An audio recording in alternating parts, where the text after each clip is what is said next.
G'day, I'm Mick Angelhere, and right now I'm on a ferry on my way to Cockatoo Island. We're just leaving Woolwich or Hunters Hill Wharf.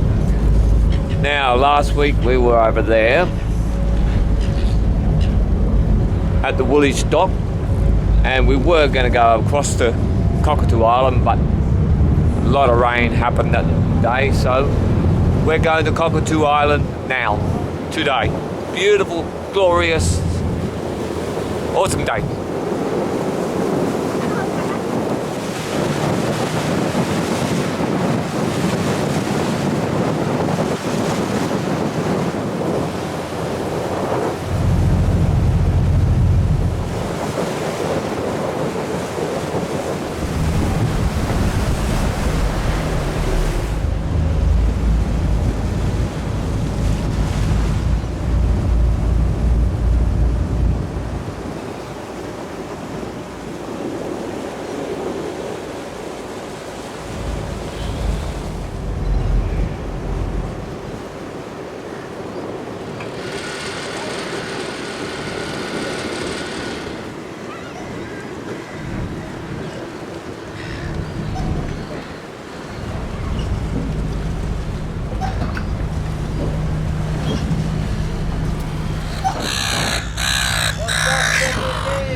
San Francisco had Alcatraz to house the most notorious criminals.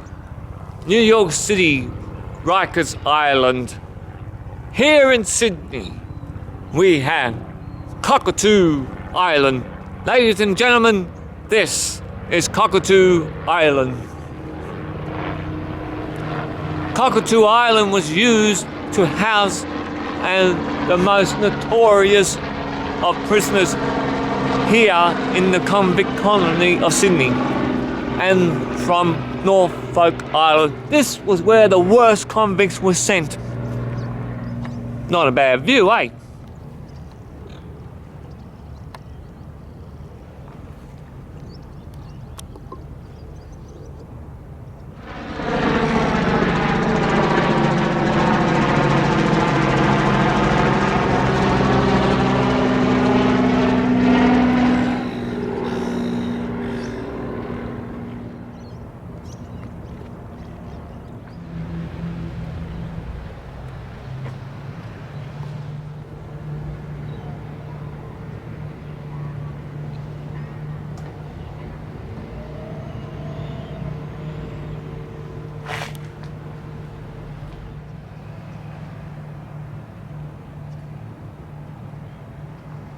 Looks like something out of Star Wars, this crane.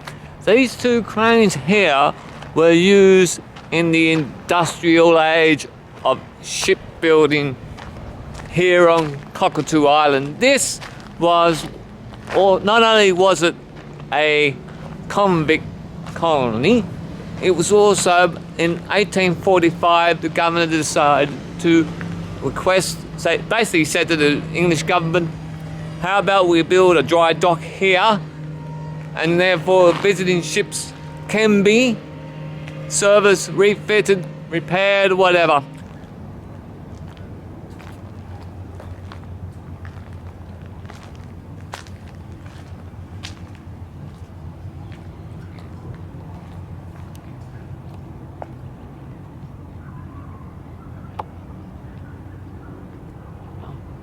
This is a submarine crane. This is what was used in outfitting the Oberon class submarines that were built here on Cockatoo Island, and it is quite big. But for its size, the amount that it actually lifted was 5 tons. Standard weight lifted 2 tons, 32 meters, 5 ton. 5 ton. Wow. But it's still a very impressive sight, this.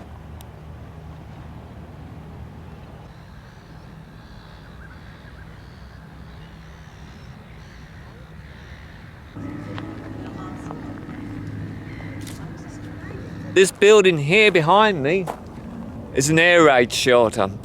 During World War II, this island was Australia's major naval dockyard. It was actually the main naval dockyard in the Southwest Pacific Theatre. This is where a lot of the ships came to get refitted, repaired after being in action. So during World War II, the Australian government got very concerned about the fact that being such a primary major ship rebuilding, refitting location, that it could become a target for Japanese planes. So they built air raid shelters here on the island, and thankfully they never had to be used.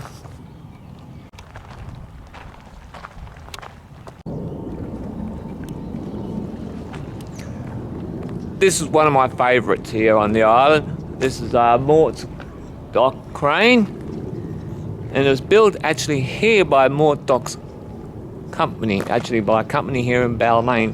The company was Mort's Dock and Engineering Company. It was put here in 1891, and it's just one of the few remaining surviving example of a steam-powered crane.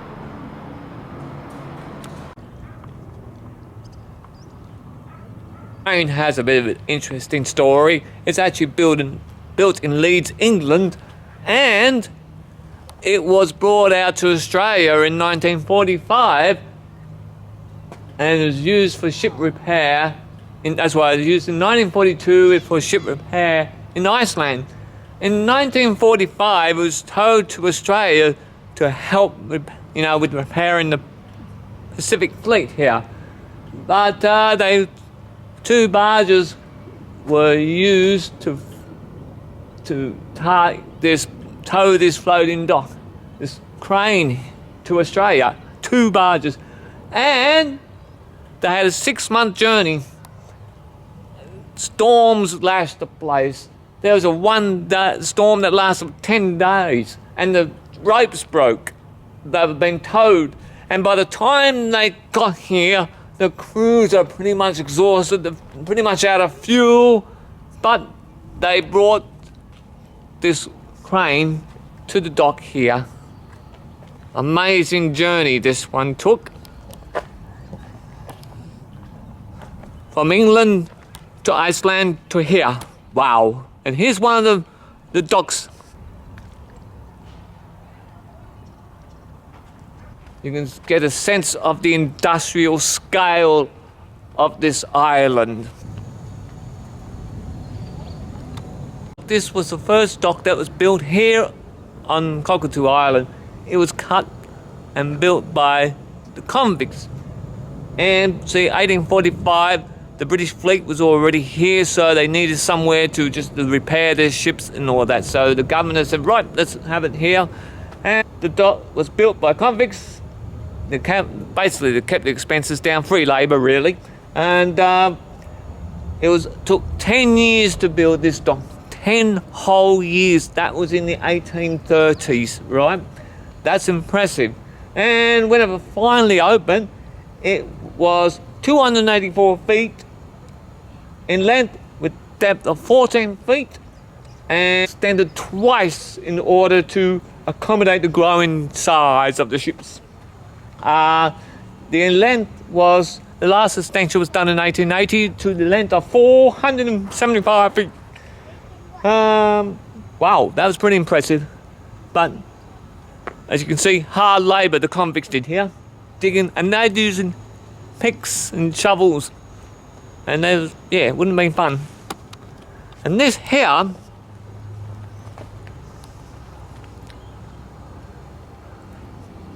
I think it might have been used to drain the dock. Whatever, always can find out. See, there's a lot of sandstone behind me here, but they use gunpowder and convict labour to build these docks. That's the Sutherland dock that was built in the 1880s.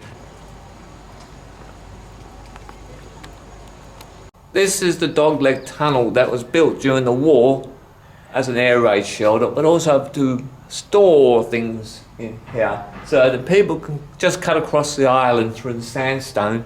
It is incredible. They tunnelled here. Look at that. And sandstone's fairly soft, and there's a lot of it here. And Sydney's basically built on sandstone.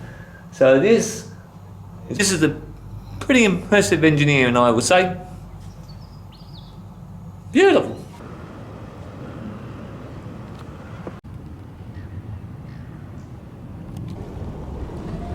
Escape from the island was pretty rare, really, mainly because convicts, most of them, couldn't swim. However, in 1856, a gentleman by the name of Frederick Warde had his missus, a Mary Bug, part Aboriginal, who was his wife.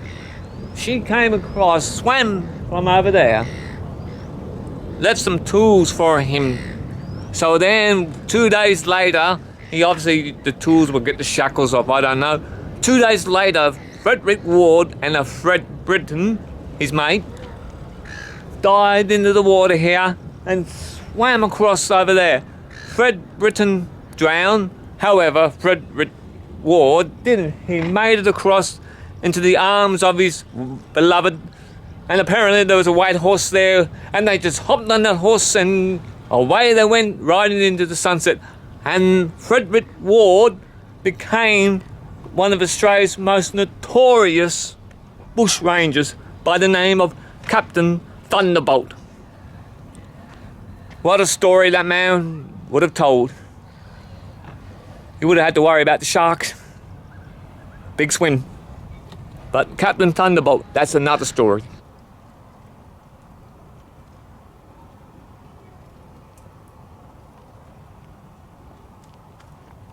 Yes, it's a bit sad to see this rusting away.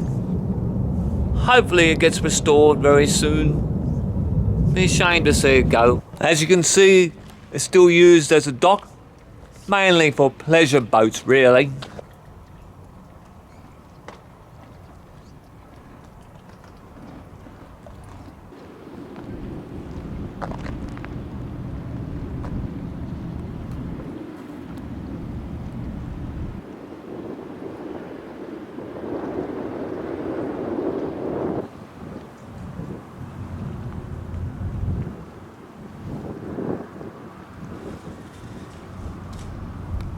This building here is the powerhouse, and the chimney that's part of that. The chimney that was part of it. That there is the coal bunker where they loaded the coal and stored the coal. This building here supplied the island's electricity supply. This was its own generator for electrical power here on the island. It generated its own electricity, self-sufficient until the 1950s, where they got their electricity from the mainland. Inside has the most intact powerhouse equipment in Australia. Not that I'll get a chance to see it, but this is one very tall chimney.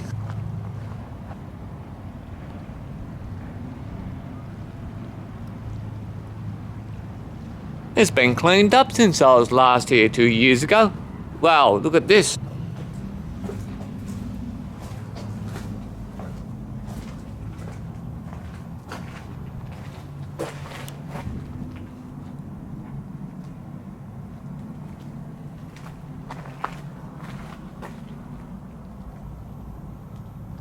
Pretty cool, eh? That's a long way up and a long way down.